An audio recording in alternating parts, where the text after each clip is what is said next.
వ్యక్తి కోసం మనం నేర్చుకుంటూ వస్తూ ఉన్నాం. ఎవరి అబ్రహాం?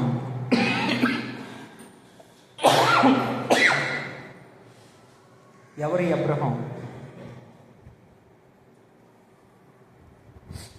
తెరాహు కుమారుడు. ఎవరి తెరాహు? నోవాహు పుట్టిన షేము, హాము, యాపెతు కుమారుల్లో ఒకడు ఈ తెరాహు. ఏం చేస్తాడు ఈ తెరాహు అని అంటే, విగ్రహారాధకుడు, బొమ్మలు అమ్ముకునే వ్యక్తి. మరి అబ్రహాం ఏం చేస్తాడు అని అంటే, ఈ అబ్రహాము కూడా బొమ్మలు అమ్ముకునే వ్యక్తే. తండ్రి ఏ వృత్తిలో ఉంటే ఆ వృత్తి తప్పనిసరిగా కుమారులు చేయవలసిందే కదండి. అందుకని తండ్రి బొమ్మలు అమ్ముకునేవాడు, అందుకని కుమారుడు కూడా బొమ్మలు అమ్ముకునేవాడు అబ్రహాం.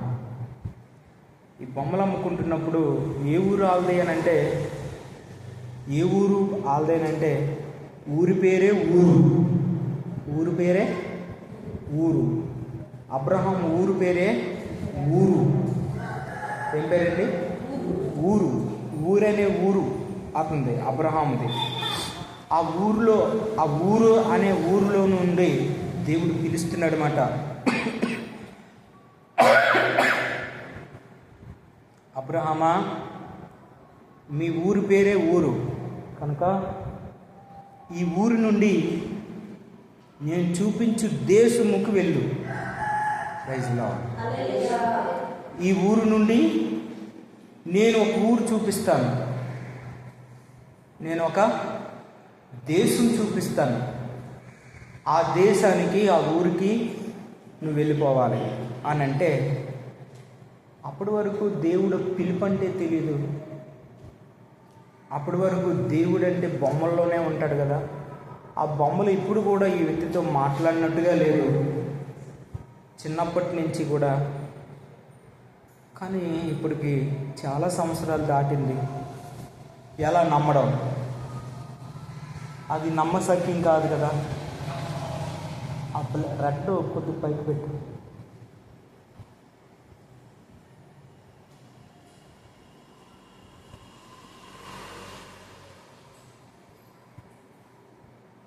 అంత పైకొద్దు,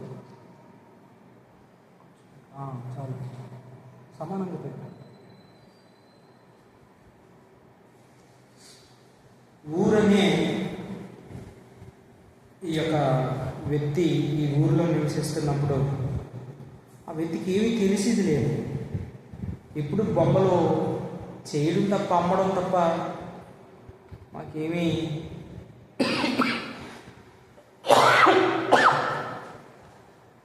బొమ్మలు ఎప్పుడు మాతో మాట్లాడలేదే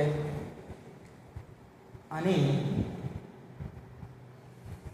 తన ఆలోచనే తప్ప, ఎప్పుడైతే 12వ అధ్యాయంలో, ఆదికాండం 12వ అధ్యాయంలో దేవుడు అబ్రహాంతో మాట్లాడాడో, అబ్రమా, ఊర్లో నువ్వు నివసిస్తూ ఉన్నావు, మంచి పని చేస్తున్నావు, అయితే నేను నిన్ను పిలుస్తున్నాను, నేను చూపించు దేశములకు నువ్వు వెళ్ళు అని అంటే, ఈ అబ్రహాము మరో మాట మాట్లాడకుండా, ప్రైజ్ లార్డ్, ఏం మాట్లాడకుండా, మరొక్క మాట మాట్లాడకుండా, నేను వెళ్ళనయ్యా అనకుండా, నాకు తెలియదయ్యా అనకుండా, నేను కొద్దిగా టైం తీసుకుంటానయ్యా అని చెప్పకుండా, దేని పిల్ల తక్షణమే వాళ్ళ డాడీ పేరు చెప్పి, దేవుడు నన్ను ఇలా పిలుస్తున్నాడు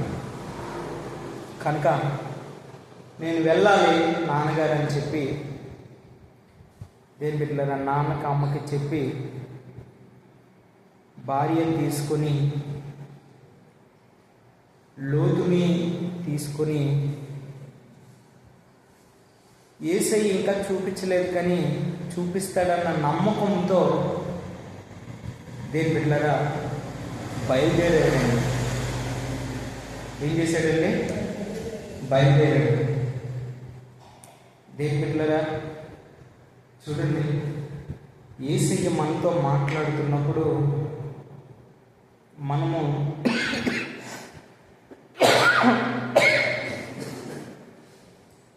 అది నమ్మాలి. ఏం చేయాలండి? నమ్మాలి. నమ్మితే మనకేంటయ్యా లాభం అని మనం అనవచ్చు.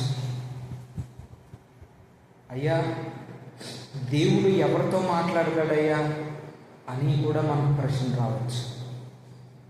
ఈ రెండు ప్రశ్నలకి త్వరగా నేను జవాబు చెప్పాలనుకుంటున్నాను. ఫస్ట్ ప్రశ్న, దేవుడు ఎవరితో మాట్లాడతాడు? ఎవరైతే దేవుని యందు భయభక్తులు కలిగి ఉంటాడో వారితో దేవుడు మాట్లాడతాడు. అయితే దేవుడి మాట వింటే ఏంటయ్యా లాభం అని అంటే, దేవుడి మాట వింటే దేవుని చేత మనం ఆశీర్వదించబడతాం. ఇదే తప్ప ఇంకేం లేదు. దేవుడి ఎవరిని దేవుడు పిలుస్తాడు అని అంటే, దేవుని యందు భయభక్తులు కలిగిన వాడిని. పిలుచుకున్న వాడిని దేవుడు ఏం చేస్తాడంటే దేవుడు ఆశీర్వదిస్తాడు. మీకు మొన్న నేను చెప్పాను కదండి, ఆశీర్వాదం అని అంటే ఈ భూ సంబంధమైనది కాదు అని. మరి ఏంటిది ఆశీర్వాదం అంటే?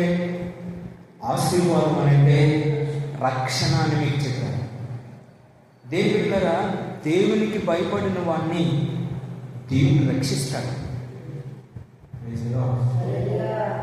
ఏం చేస్తాడండి? దేవునికి భయపడిన వాడిని దేవుడు రక్షించుకుంటాడండి. అయ్యి బాబోయ్, మందు తాగకూడదే, తాగితే దేవుడు నన్ను చూస్తున్నాడు, దేవుడు నన్ను కొడతాడని చెప్పి దేవునికి భయపడతావు చూసావా? అది ఎప్పుడైతే తాకంట దేవునికి భయపడతావో అప్పుడే నువ్వు చక్కగా దేవునికి భయపడినట్టు నువ్వు రక్షణలోకి వచ్చినట్టు. ఒక విధంగా చెప్పాలంటే నువ్వే రక్షించుకున్నట్టు. అర్థమైందా? మొదట రక్షణ నీలోనే ఉంది. పక్కకు రావాలంటే దాన్ని విడిచిపెట్టి దేవుడే చూసుకుంటాడులే అంటే దేవుడే చూసుకుంటాడండి. దేవుడు అన్నీ నిన్ను చూసుకున్నాడు.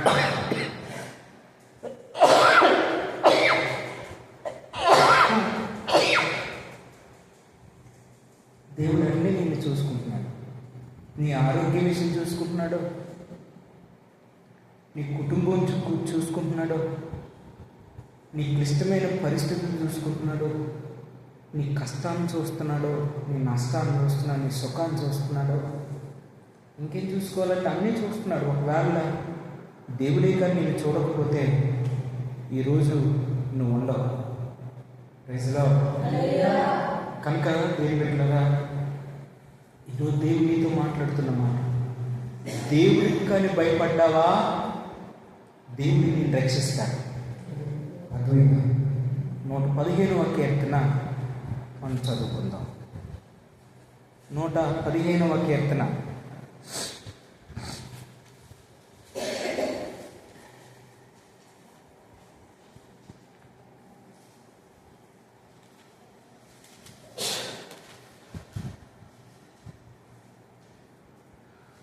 నూట 15వ కీర్తన 13వ వాక్యం.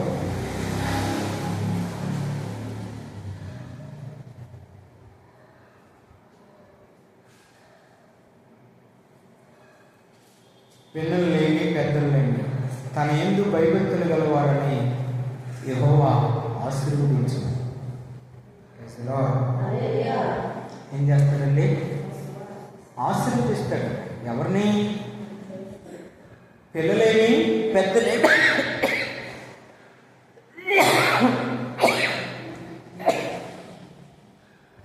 పిల్లలేమి పెద్దలేమి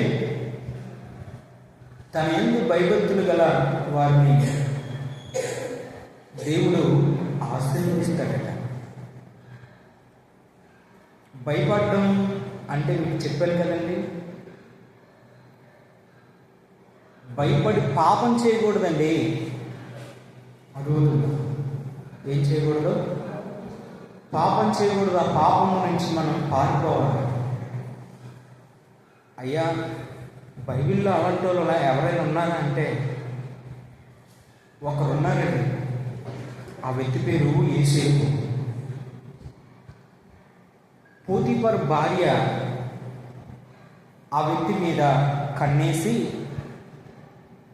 అయ్యా నాతో పాపం చేయనంగానే దేవుని యందు భయభక్తులు కలిగిన యోసేపు కనుక పాపం చేయలేదు, పారిపోయాడంట పాపానికి దూరంగా. సొంత దేని బిడ్డలారా, సొంతంగా ఇష్టపడి ఒక లేడీ అతని దగ్గరికి వస్తే పాపం చేయమని పారిపోయాడంట దేని బిడ్డలారా, మగ వ్యక్తి. ఈ రోజుల్లో ఎంత అవకాశాలు, ఎన్ని అవకాశాలు ఉంటాయి అన్ని అవకాశాలు ఉపయోగించుకోవడానికన్నా ఇష్టపడుతున్నారు, కానీ ఇలా పారిపోవడానికి, దూరంగా అయిపోవడానికి ఎవరు లేరు దేని బిడ్డలారా. అర్థమవుతుందండి? ఎవరు లేరు. యోసేపు బైబిల్లో ఉన్నాడు. ఈ యోసేపు చేసే పని ఏంటంటే, ఒక స్త్రీ మోహం రమ్మంటే పాపం చేయడానికి దూరంగా పారిపోతున్నాడు. దూరంగా పారిపోయే పనేమీ లేదే అక్కడ. రాని ఆవిడ ఎవరు ఆవిడ్ని ఒక మాట కూడా అనడానికి లేదు.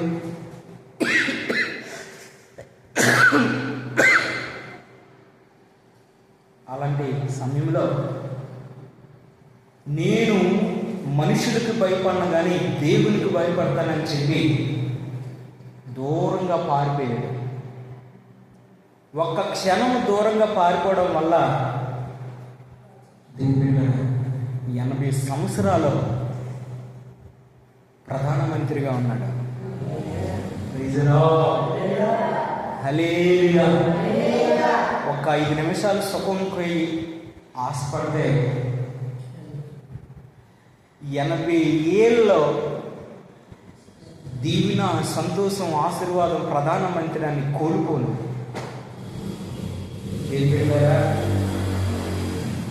ఈరోజు నువ్వు కష్టపడిన కష్టం రోజుకి 500 రూపాయలు తెచ్చుకొని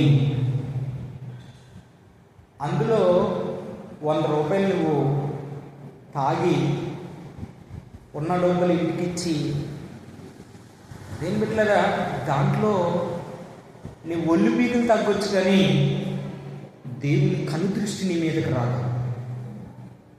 అదవుతుంది.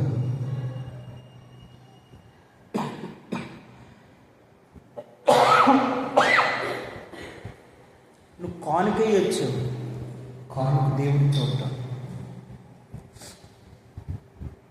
నువ్వు దశభాగం కూడా ఇవ్వచ్చు, దశభాగం మీద కూడా కన్ను దృష్టి దేవుని పెట్టండి. ఎందుకని నువ్వు చేసేది పాపం. నీకు ఆశీర్వాదం ఎలా వస్తుంది? రాదు. అది బాబు,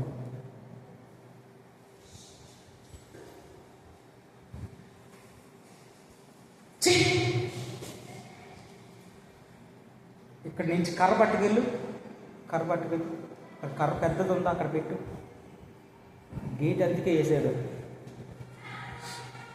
దేని బిడ్డలారా, మనం చేసేది దేవుడు చూస్తున్నాడన్న విషయం మనం కనుదృష్టిలో ఉంచుకోవాలి.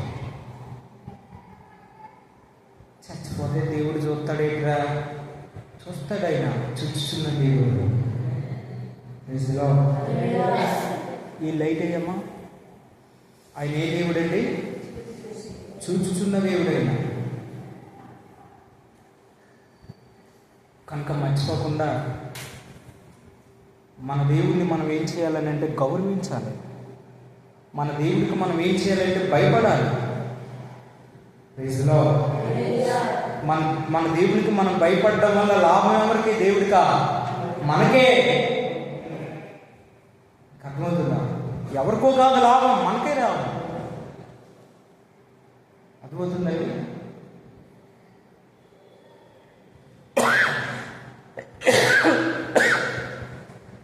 పిల్లలేమి పెద్దలేమి తన యందు భయభక్తులు గలవారిని యెహోవా ఆశీర్వదించును. దేవుడు ఎవరిని ఆశీర్వదిస్తాడు? దేవుడు ఎవరిని ఆశీర్వదిస్తాడు? యెహోవా యందు భయభక్తులు గలవారిని దేవుడు ఆశీర్వదిస్తాడు. అర్థమైంది? డబ్బున్నవాడు కాదు, ఆస్తి అంతస్తులు పేరు ప్రఖ్యాతి ఉన్నవాడు కాదు దేవుడు ఆశీర్వదించాడు. దేవుడికి ఎవరైతే భయభక్తులు కలిగి ఉంటారో వారిని దేవుడు ఆశీర్వదిస్తాడు. Praise the lord. అబ్రహాము అంతగా ఆశీర్వదించడానికి కారణం, అబ్రహాము దేవుడికి భయపడ్డాడు. యోసేపు 80 సంవత్సరాలు ప్రధానమంత్రి ఉండడానికి కారణం దేవుడికి భయపడ్డాడు. దేవుడు చూస్తున్నాడు అని భయపడితే ఆశీర్వదించబడతాం. ఆ ఆశీర్వాదం నీతోనే కాదు, నీ పిల్లలు అనుభవిస్తారు ఆయన నామంలో. Praise the Lord. హల్లెలూయా. దేని బిడ్డలారా, నేనున్నాను. ఉదాహరణ మీకు అర్థం కావాలని చెప్తున్నాను. నేను యెహోవా యందు భయభక్తులు కలిగి ఉన్నాను కనుకనే ఈ శ్రేష్టమైన మందిరాన్ని దేవుడు మనకి ఇచ్చాడు, మన అందరికీ ఇచ్చాడు. ఒకవేళ నేను కాలాన్ని ముగించాను అనుకోండి, నా తర్వాత ఎవరు?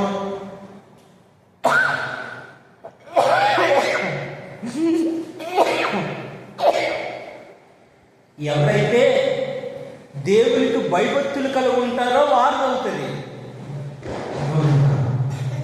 నటించేవారు కావదు. అర్థమవుతుందా? ఇది నటించేవారి చేతిలో పెట్టడానికి కాదు, భయభక్తులు కలిగి దేవుని యందు భయభక్తులు కలిగిన వారి చేతిలో పెట్టడానికి దేవుడు మనకి ఇచ్చాడు. అర్థమవుతుందండి? అర్థమవుతుందా? భయభక్తులు, దేవునికి భయభక్తులు కలిగిన వారిని దేవుడు ఏం చేస్తాడు? ఆశీర్వదిస్తాడు. నటించేవాడు కాదు, ఆశీర్వదించేది. దేవుని బిడ్డలారా, గెహాజీ ఒక దైవజనుడి దగ్గర ఉన్నాడు. ఆ దైవజనుడి పేరు ఎలీషా. చాలా మంచి గొప్ప దైవజనుడు. దేవుని బిడ్డలారా, నయమాను కుష్ఠరోగిని లయపరిచేవాడు ఈ ఎలీషా. చాలా చాలా చాలా అభిషేకం కలిగిన వాడు. ఎన్నో సంవత్సరాల నుంచి పిల్లలు లేకపోతే ఆవిడ దగ్గరికి వెళ్ళి ఆవిడ ఇంటి పైన ఇల్లు కట్టిస్తే ఆ ఇంటి పైన చక్కగా ఒక మందిరాన్ని కట్టిస్తే ఆ మందిరంలో దేవుని వాక్యం చెప్తూ ఏమండి ఆవిడ్ని చూస్తూ పరిశీలన చేస్తూ ఆవిడ యొక్క అవసరం ఏంటో తెలుసుకుని ఒక కుమారుని కూడా ప్రార్థన పూర్వకంగా ఇవ్వగలిగిన వాడు ఎలీషా. అర్థమైందండి? అలాంటి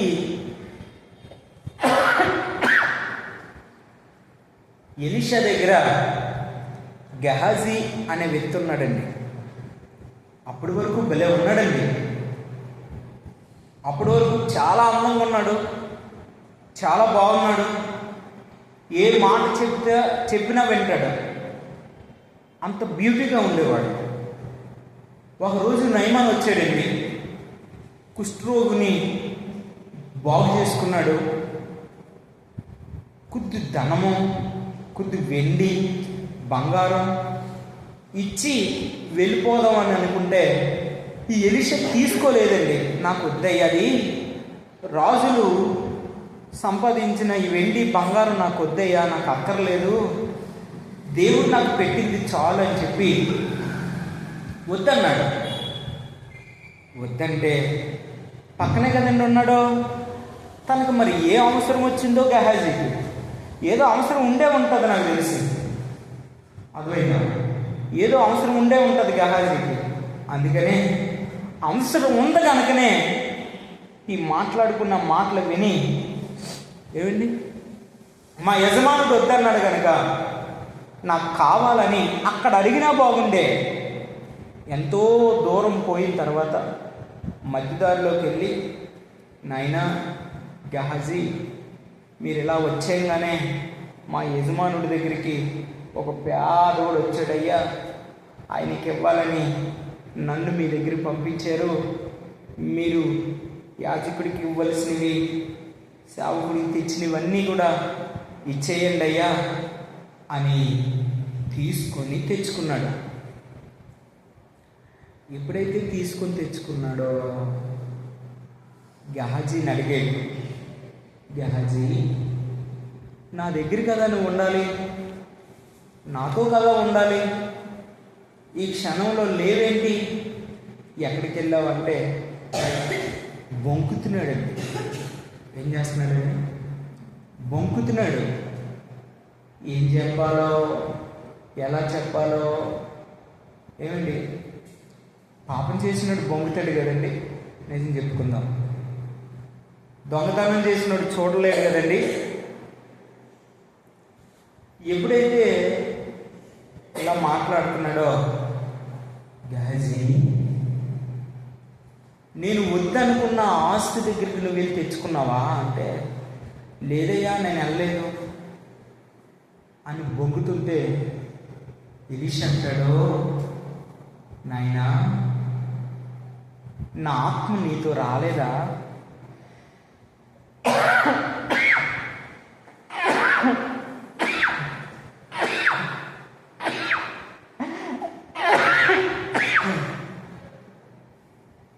ఏమంటాడు? గెహజీ, నేను ఏ ఆత్మతో ఉన్నానో ఆత్మ నీతో రాలేదా? బా, చచ్చిపోవాలండి వేరొక వ్యక్తి అయితే ఆ మాటకి. దీని పిల్లల పరిస్థితులకి కొద్దిమంది లొంగిపోతారు కదండి. ఎలాంటి పరిస్థితులకైనా, పరిస్థితులు వచ్చాయా ఎలాంటి మనిషి అయినా లొంగిపోతాడు. అర్థమైంది?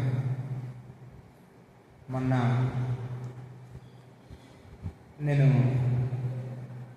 మా నాన్నగారు అన్నారు, బాబు మందిరానికి కొంచెం అప్పు చేసావు కదా, ఎలా చేసావయ్యా? నాన్న, నేను ఉన్నాను కదా పాస్టర్ గారు, నేను తీర్చేద్దాం, మనం తీర్చేద్దాం అని కొంచెం కొంచెం కొంచెం కొంచెం అప్పు చేయించారు నాన్న, తక్కువ అని అంటే, అలాంటి వాళ్ళన్నీ ఇప్పుడు లేరు. అప్పు చేయించి నీ మీద నేను ముంచేసి వెళ్ళిపోయారు వాళ్ళందరూ అని మా నాన్న బాధపడుతున్నాడు. దేవుని బిడ్డ, ఈ బాధతో నేను అన్నాను చెల్లికి, చెల్లి ఇలా ఉంది పరిస్థితి, ఇంకొక చిన్న ఆలోచన వేస్తే బాగుందని చెల్లికి చెప్తే, అది కరెక్ట్ కాదని, అది తప్పు అని చెప్పింది. దేని బిడ్డలారా, పరిస్థితులకి ఎలాంటోడైనా లొంగిపోతాడు దేవుడు. ఈ గెహజీ కూడా ఎలీషా దగ్గర ఉన్నప్పుడు ఆ డబ్బు రాకమునుపు భలే ఉన్నాడు. కానీ ఆ డబ్బు ఎప్పుడైతే వచ్చిందో, డబ్బు చూశాడో, మాట్లాడడం, ఆ విధానాలన్నీ చూశాడో,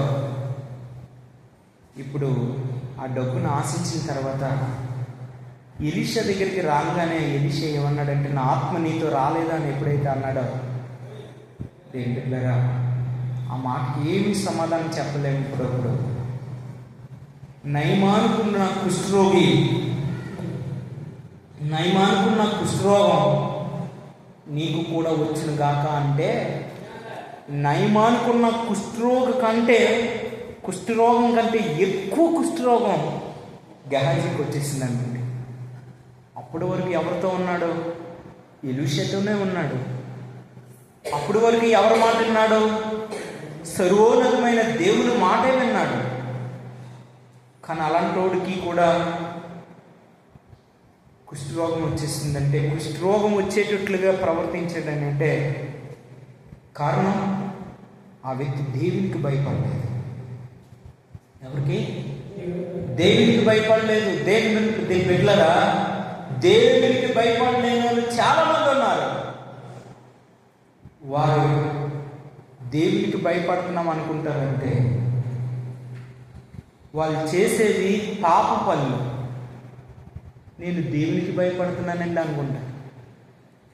వారు చేసేది దేవుడు అసహించుకుండేది. కానీ వాళ్ళు అనుకుంటారు మేము దేవునికి భయపడుతున్నాం అనుకుంటున్నారు. పిల్ల గెహాజీ కూడా అలాగే అనుకున్నాడు. నేను దేవుని చెప్పినట్లు చేస్తున్నాను, నా సేవకుడు చెప్పినట్లు చేస్తున్నాను, నా దేవునికి భయపడుతున్నాను, నా సేవకుడికి భయపడుతున్నాను అనుకుంటున్నాడు. కానీ నయమాను తెచ్చిన ఆ బహుమతుల దగ్గరికి వెళ్ళి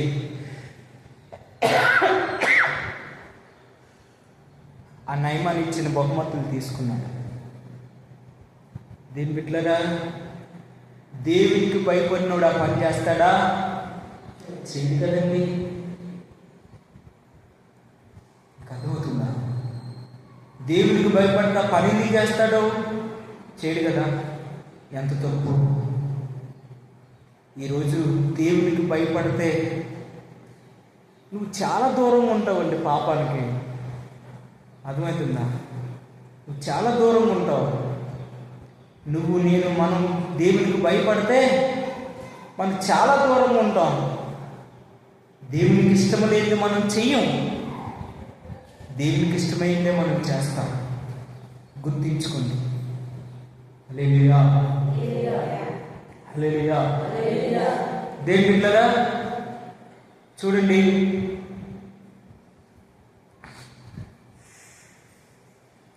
నెహెమ్యా గ్రంథం 13వ అధ్యాయం 2వ వాక్యాన్ని చదువుకుందాం.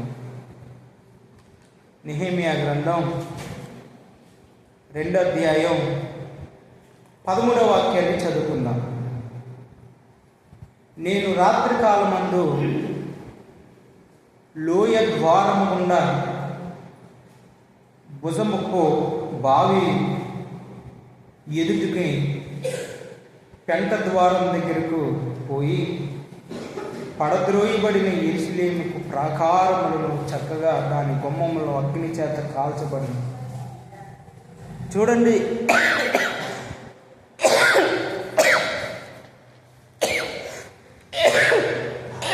13:2 నెహెమ్యా గ్రంథం 13:2. వారు అన్నపానములు తీసుకుని ఇశ్రాయేలీయులకు ఎదురుపడగా వారిని శపించమని బిలామును ప్రోత్సహించింది. ఆయనను మన దేవుడును ఆ శాపమును ఆశీర్వాదంగా మార్చునని రాయమన్నట్లు కనబడింది.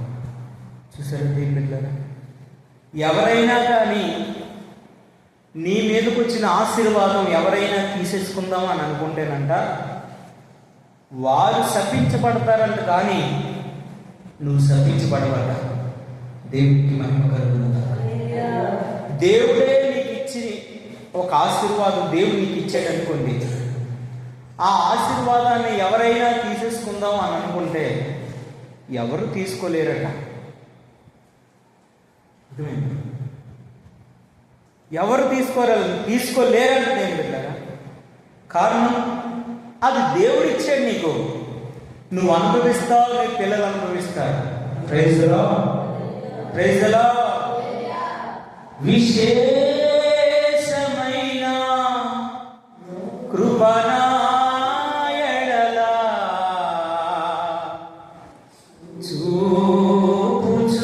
చూపుచున్నావా,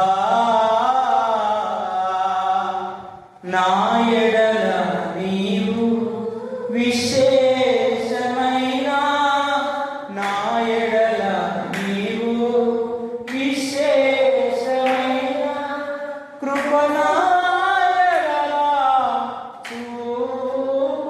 చూపుచున్నావా. ప్రభువా, విశేషమైన కృపనా ఎడల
దేవుడు మనల్ని ఆశీర్వదిస్తే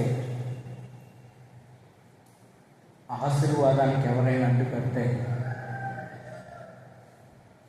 వారినైనా దేవుడు క్షపిస్తాడు, కానీ ఆశీర్వాదం వెనక్కి తీసుకోడు. ఎంత మంచి విశేషమైన కృప మన మీద దేవుడు చూపిస్తున్నాడు.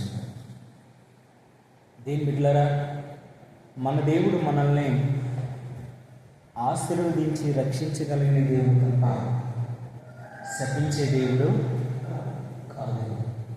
ఎన్నడూ కాదు, ఎన్నడూ కూడా కాదు.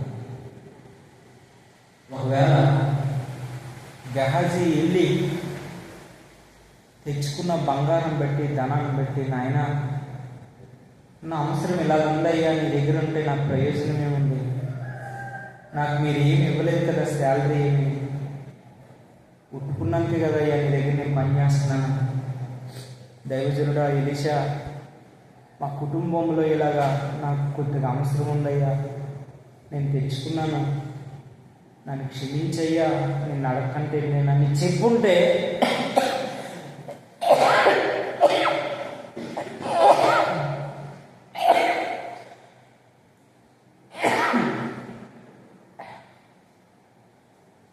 గెహాజీకి ఆ బాధ రాకపోయింది.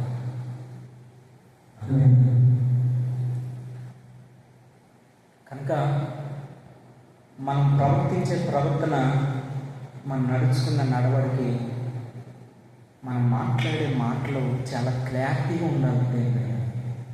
చాలా విలువైనవి కదండి, మన జీవితం చాలా విలువైనది. కనుక ఈ విలువైన జీవితాన్ని మనం మళ్ళా పాడు చేసుకున్నామంటే అది మళ్ళీ ఎవరు దాన్ని మళ్ళీ మనకి ఇవ్వలేరు. గుర్తించుకోండి. దేని బిడ్డలారా, దేవుడు మనతో మాట్లాడుతున్న మాట, దేవుడు నిన్ను ఆశీర్వదిస్తే ఆ ఆశీర్వాదాన్ని ఒకవేళ ఎవరైనా తీసేసుకోవాలనుకుంటే అది ఎవరు తీసుకోవడానికి వీలు కాదు. అర్థమైందండి? ఒకవేళ ఈ ఆశీర్వాదాన్ని పిల్లలన్నా అనుభవించాలి, కానీ అది మళ్ళీ వెనక్కి కాదు. స్తోత్రం. చూడండి దేని పిల్లరా, ఒకప్పుడు గవర్నమెంట్ ఎంప్లాయ్ అనుకోండి,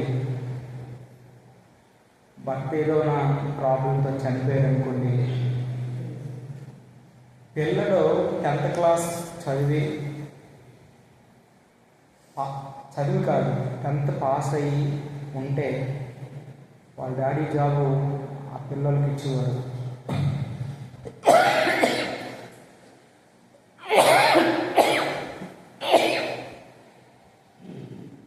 లేని పక్షాన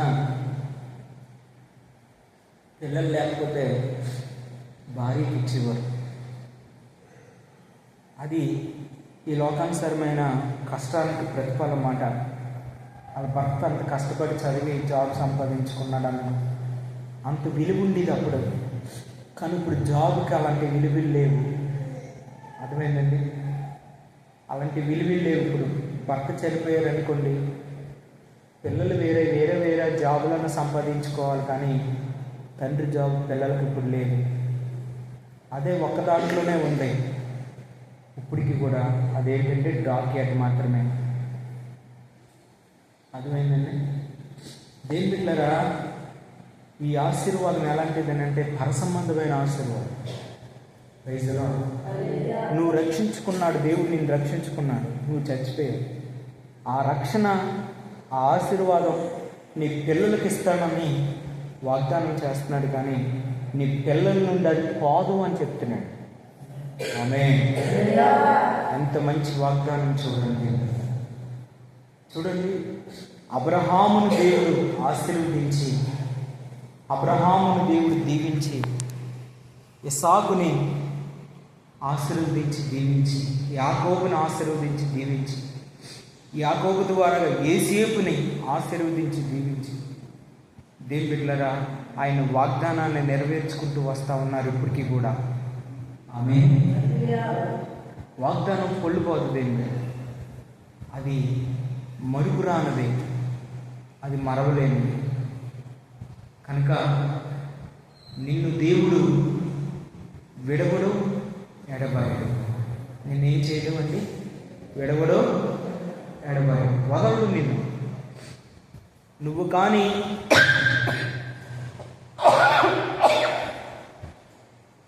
కానీ దేవుడు చెప్పినట్లుగా నడుచుకుంటే,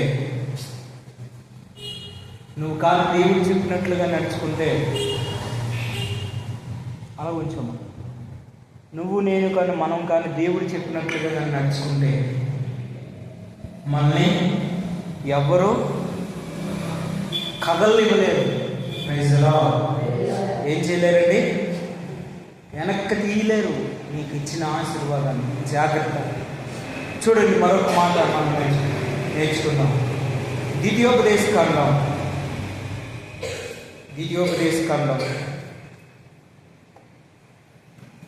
23వ అధ్యాయం. ఏమో చదవచ్చు కదా, 23వ అధ్యాయం 5వ వాక్యాన్ని చదువుకుందాం. అయితే నీ దేవుడైన యెహోవా బిలాము మాట విననొల్లకుండును. నీ దేవుడైన యెహోవా నిన్ను ప్రేమించును గనుక నీ దేవుడైన యెహోవా నీ చిత్తము నీ నిమిత్తము ఆ శాపమును ఆశీర్వాదకంగా మార్చెను. ఏం చేస్తాడండి? నీ దేవుడైన యెహోవా బిలాము మాటను వినకుండా, నీ దేవుడైన యెహోవా నిన్ను ప్రేమిస్తున్నాడు కనుక నీ నిమిత్తము ఆ శాపమును నీ నిమిత్తము ఆశీర్వాదకంగా మార్చేస్తాడంట. కానీ శాపము నీ మీదకి రానివ్వడు. ఎంత మంచి దేవుడు చూడండి. ఎప్పుడు ఆయన యందు భయభక్తులు కలిగి నువ్వు నేను ఉన్నప్పుడు, ఆయన యందు భయభక్తులు కలిగి ఉండడం అంటే ఏమండి? నీ ఇష్టానుసారంగా ఉండడమా? కాదు. నీ ఇష్టానుసారంగా ఉండి మందిరానికి రావడం కాదు. నీ ఇష్టం చంపుకొని మందిరానికి రావడం. అర్థమవుతుందండి? నీ ఇష్టానుసారంగా ఉండి మందిరానికి రావడం కాదు. ఏం పిల్లరా, నీ ఇష్టాన్ని చంపుకొని దేవుని మందిరానికి రావడం. అది యెహోవా యందు భయభక్తులు కలిగి ఉండడం అంట. దేవుని కానీ నువ్వు నేను కానీ భయపడితే దాని ఆశీర్వాదం ఎలా ఉంటుంది అంటే, నిన్ను ఎవరైనా శపించినా ఆ శాపం నీ మీదకి రాదంట. ఎందుకని? దేవుడు నిన్ను ప్రేమిస్తాడు కనుక ఆ శాపం ఆశీర్వాదకంగా మారిపోతుందట. ఎంత గొప్ప నిశ్చయిత చూడండి, ఎంత గొప్ప నిబంధన చూడండి. ఏం పెట్టారు నీ కోసం దేవుడు ఎంత త్యాగం చేస్తున్నాడా.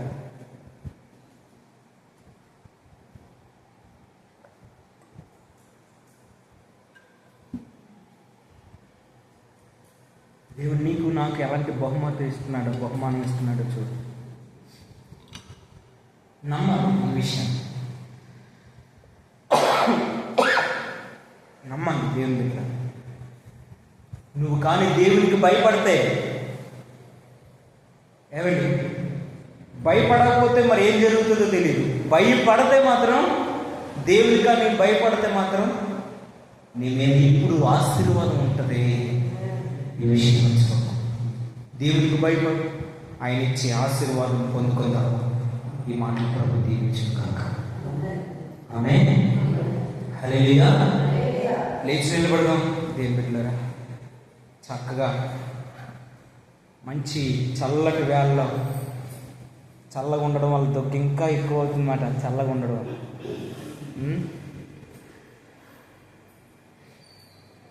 నా కోసం ప్రార్థనలో పెట్టండి.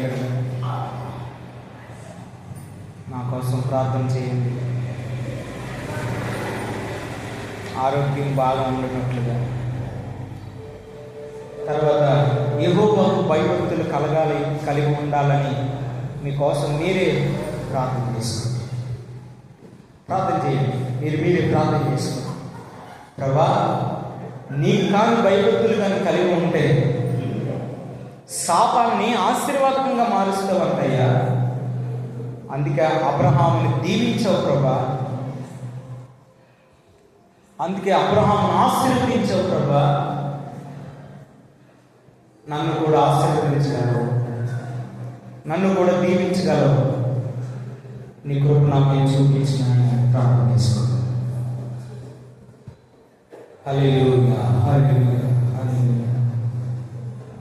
పరిశుద్ధుడా స్తోత్రం, స్తోత్రం. పరతండ్రి స్తోత్రం. ఆశ్చర్యకరుడా అబ్రహామునికి భయపడ్డాడు కనుక ఎలాంటి శాపాలు వచ్చినా కూడా ఆశీర్వాదంగా అబ్రహాం మారిపోయాడు.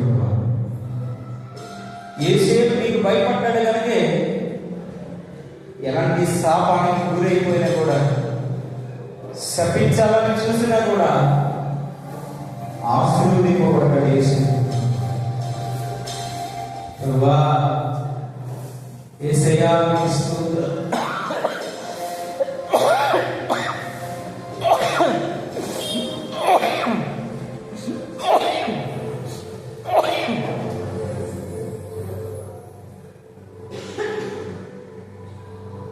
ఎలాంటి శాప వచనాలు నా మీదకి వచ్చినా నేను కాదు నీకు భయపడితే నేను ఆ శాపం ఆశీర్వాదంగా మారిపోతాను కదయ్యా.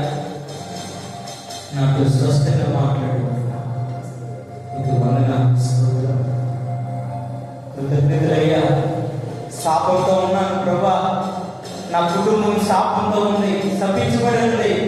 నేను శపించబడి ఉన్నాను అయ్యా. నా కుటుంబం శపించబడి ఉంది, నా భర్త, నా పిల్లలు, నేను శపించబడి ఉన్నాను ప్రభా. ఆశీర్వదించునైనా ఇప్పటి నుంచి నీకు భయపడతాం ప్రభు, నీకు భయపడతామయ్యా. నీకు భయపడతాం ప్రభా, మీకు భయపడతాం ప్రభా, మీకు భయపడతామయ్యా. మమ్మల్ని ఆశీర్వదించండి అయ్యా. భయపడతాను మనుషులకే, నీకు కాదు నాయన. కానీ నీకు అబ్రహాం భయపడ్డాడు, నీకు యోసేపు భయపడ్డాడు. అలా ప్రభా ఇప్పుడు కూడా మేము నీకు భయపడతాం ప్రభా. మాకు అలాంటి కృప చేయమని యేసయ్య నామములో అడుగుచున్నాను తండ్రి. ఆమేన్. మంచిది దేని బిడ్డలారా.